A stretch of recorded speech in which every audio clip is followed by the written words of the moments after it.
ഒന്നാമത്തെ ഇസ്ലാമിന്റെ അടിസ്ഥാന പ്രമാണമായ ലാ ഇലാഹ ഇല്ലല്ലാഹ് മുതൽ തുടങ്ങണം. എവിടെയാ ശരി എവിടാ തെറ്റ് എന്ന് മുഅ്മിനീങ്ങൾ തീരുമാനിച്ചതെന്താണ്? അള്ളാഹുവിന്റെ ഒരു ചോദ്യത്തിന് നമ്മൾ ഉത്തരം കൊടുത്തതെന്താണ്? വിശുദ്ധ ഖുർആനിന്റെ സൂറത്തു സുമറിൽ അള്ളാഹു ഒരു ചോദ്യം ചോദിക്കുന്നുണ്ട്. ആ ചോദ്യത്തിന് രണ്ടുത്തരങ്ങൾ മാത്രമേ നമുക്ക് പറയാൻ പാടുള്ളൂ. ഒബ്ജക്റ്റീവ് ടൈപ്പ് ചോദ്യമാണ്. അലൈസല്ലാഹു ബികാഫിൻ അബ്ദ. യെസ് ഓർ നോ ഉത്തരം പറയണം നിങ്ങൾ. അടിമക്ക് അള്ളാഹു പോരേ. ഒന്നുകിൽ നിങ്ങൾ മതി എന്ന് പറയണം, അല്ലെങ്കിൽ പോരാന്ന് പറയണം. ഈ ഖുർആനിന്റെ ആയത്തിന്റെ വിശദീകരണത്തിൽ ഇമാം തുബരിയെ പോലെയുള്ള മുഫസ്സിരീങ്ങൾ പറഞ്ഞു, ബല എന്നാണ് മുഅ്മിനീങ്ങളുടെ ഉത്തരം. ഈ ആയത്ത് ഇങ്ങനെ തുടർന്ന് കൊണ്ടിട്ട് അല്ലാഹു കുൽ പറയാൻ വേണ്ടി പറയുന്നുണ്ട്, ഹസ്ബി അല്ലാഹ് അലൈഹി യതവക്കലുൽ മുതവക്കിലൂൻ. അതുകൊണ്ട് കുൽ നീ പറയണം, ഹസ്ബി അല്ലാഹ്, എനിക്ക് അല്ലാഹ് മതി. അല്ലാഹ് പോരാന്നാണോ തീരുമാനം? മാർഗം തെറ്റിപ്പോയിട്ടുണ്ട്. അല്ലാഹ് മതി എന്നാണോ നിങ്ങൾ തീരുമാനിച്ചത്? നിങ്ങൾ ശരിയായ മാർഗത്തിലാണ്. മുഅ്മിനീങ്ങളായ നമ്മൾ തീരുമാനിച്ചു അല്ലാഹു മതി. അല്ലാഹു അല്ലാത്തവരോട് പ്രാർത്ഥിക്കാൻ ഞങ്ങളില്ല. ജാറങ്ങളിലേക്കും മക്കാമുകളിലേക്കും ദർഗകളിലേക്കും തങ്ങളുടെ ആവശ്യപൂരണങ്ങൾക്ക് പോകാൻ ഞങ്ങളില്ല. അതുകൊണ്ട് അല്ലാഹു മതി എന്ന് തീരുമാനിച്ചവരാണ് വിശ്വാസികൾ.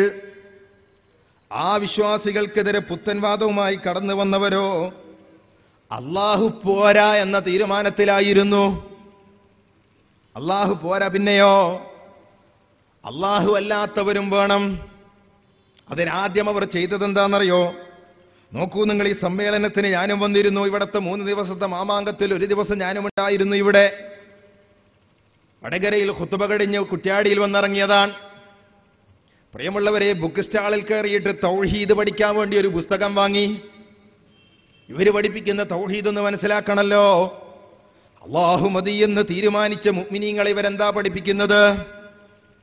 ഒരു ദിവസം 17 തവണ നമ്മൾ റബ്ബ് സുബ്ഹാനഹു വ തആലയോട് പറയാറുണ്ടല്ലോ, ഇയ്യാക നഅ്ബുദു വ ഇയ്യാക നസ്തഈൻ.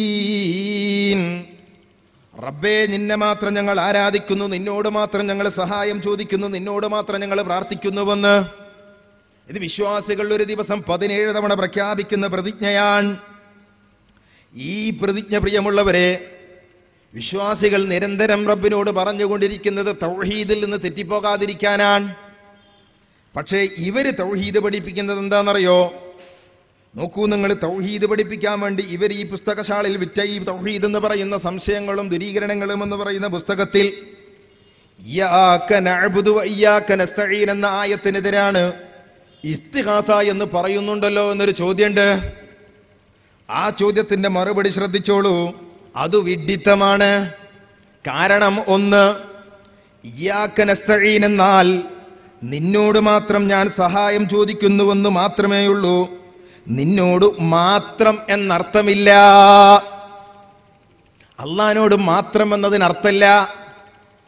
അവിടെ ഹസർ വെക്കേണ്ടതില്ല, അവിടെ നിർണയിക്കേണ്ടതില്ല. അള്ളാഹിനോടും പ്രാർത്ഥിക്കാം, അള്ളാഹു അല്ലാത്തവരോടും പ്രാർത്ഥിക്കാമെന്നതിന് അർത്ഥം വെക്കാമെന്ന് ചുരുക്കം. എന്തായിരിക്കാം അതിന്റെ താല്പര്യം? ഒരു വിശ്വാസിയെ സംബന്ധിച്ചിടത്തോളം നോക്കൂ നിങ്ങൾ, ഈ ആയത്തിന്റെ അർത്ഥം പറഞ്ഞപ്പോൾ കേരളത്തിൽ പല പണ്ഡിതന്മാരും വിശുദ്ധ ഖുർആനിന്റെ പരിഭാഷകൾ പുറത്തിറക്കിയപ്പോഴും അവരാരും ധൈര്യം കാണിക്കാത്ത രൂപത്തിലാണ് ഇവര് തൗഹീദിനെ വെട്ടിമാറ്റുന്നത്. എത്രയോ പരിഭാഷകൾ കേരളത്തിലുണ്ട്. അതിലൊക്കെ മാത്രമെന്നർത്ഥം കൊടുത്തപ്പോഴും മാത്രമെന്ന് പറയേണ്ടതില്ല എന്ന് ഇവര് വെച്ചു പുലർത്തിയ നിലപാടിന്റെ താല്പര്യമെന്താ?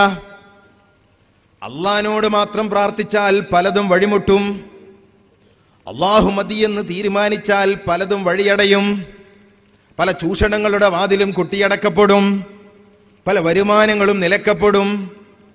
അതുകൊണ്ട് അള്ളാഹുവിനോട് മാത്രം എന്നുള്ള ആ മാത്രം ഇല്ലാതാക്കുകയാണ് ചെയ്തത്. പ്രിയമുള്ളവരെ, തൗഹീദിന്റെ വിഷയത്തിൽ വിശ്വാസികൾക്ക് അള്ളാഹുവിനോട് മാത്രം പ്രാർത്ഥിക്കണമെന്ന് പഠിപ്പിക്കുമ്പോൾ ഈ വിശ്വാസികളെ സംബന്ധിച്ചിടത്തോളം അഷ്റഫുൽ ഖൽഖ് റസൂലുള്ളാഹി സ്വല്ലല്ലാഹു അലൈഹി വസല്ലമ പഠിപ്പിച്ച ആദർശത്തിന്റെ പിന്നിൽ നിന്നുകൊണ്ടാണ് അതങ്ങനെ ചെയ്യുന്നത്. നബി സല്ലല്ലാഹു അലൈഹി വസല്ലമ പഠിപ്പിച്ച പ്രാർത്ഥനകളിലൂടെ, ഖുർആൻ പഠിപ്പിച്ച പ്രാർത്ഥനകളിലൂടെ എല്ലാം അല്ലാഹു മതി എന്ന് തീരുമാനിക്കാൻ അവരെ പഠിപ്പിക്കുകയായിരുന്നു. എന്നാൽ അള്ളയും പോരാ, മറ്റു പലരും വേണമെന്ന് ഖുർആനിക വിരുദ്ധ പരാമർശം നടത്തി. ആ വാദവുമായി രംഗത്ത് വന്ന പുത്തൻവാദികളെ സംബന്ധിച്ചിടത്തോളം അള്ള മാത്രം പോരാ എന്ന് പറയുന്നതിന് താല്പര്യങ്ങളുണ്ട്. അല്ലാഹു മതി എന്ന് തീരുമാനിച്ച പിന്നെ ജാറങ്ങളിലേക്ക് പോവില്ല, ജാറങ്ങളിലുള്ള ഭണ്ഡാരപ്പെട്ടികളിൽ പണമിടില്ല. അല്ലാഹു മതി എന്ന് തീരുമാനിച്ചവർ പിന്നെ അല്ലാഹു അല്ലാത്തവരോട് പ്രാർത്ഥിക്കാൻ ഇടത്തട്ട് കേന്ദ്രങ്ങളെ തേടിപ്പോവില്ല. അങ്ങനെയുണ്ടാകുമ്പോൾ ഇടയാളന്മാരായി കടന്നു വന്നവരുടെ അന്നം മുട്ടും. അതുകൊണ്ട് അല്ലാഹു മാത്രം മതി എന്ന് ഒരിക്കലും വിശ്വാസി പഠിച്ചുകൂടാ എന്നവർ തീരുമാനിച്ചത് കൊണ്ടാണ് ഈ രൂപത്തിൽ തൗഹീദിനെ ദുർവ്യാഖ്യാനിക്കാൻ അവർ മുന്നോട്ട് വന്നിട്ടുള്ളത്. പ്രിയമുള്ളവരെ, ഇസ്ലാഹി പ്രസ്ഥാനം എന്ന് നിർവഹിച്ചത് തൗഹീദിന്റെ പ്രബോധന പ്രവർത്തനമാണ്. അതുറച്ചാലേ എല്ലാം ശരിയാവുകയുള്ളൂ. പക്ഷെ നോക്കൂ, ആദ്യമായി രംഗത്തെത്തിയതും ഇതിനെതിരെ തന്നെയായിരുന്നു. ഇസ്തിഗാസ എന്ന ഓമന പേരിട്ടുകൊണ്ട് അല്ലാഹു അല്ലാത്തവരോട് പ്രാർത്ഥിക്കാമെന്നും പറഞ്ഞു. ചിലയിടങ്ങളിൽ ഞങ്ങൾ പ്രാർത്ഥിക്കുന്നില്ല എന്ന് പറയാറുണ്ട്, പക്ഷേ പ്രാർത്ഥിക്കുകയും ചെയ്യാറുണ്ട്. അങ്ങനെ ഈ വാദം വന്നു കഴിഞ്ഞാൽ പിന്നെ സംഭവിക്കുന്നത് എന്താണെന്നറിയോ? മുസ്ലിമീങ്ങൾ സഞ്ചരിച്ചു വന്നുള്ള മാർഗത്തിൽ നിന്ന് മുഴുവനും തെറ്റിപ്പോകും.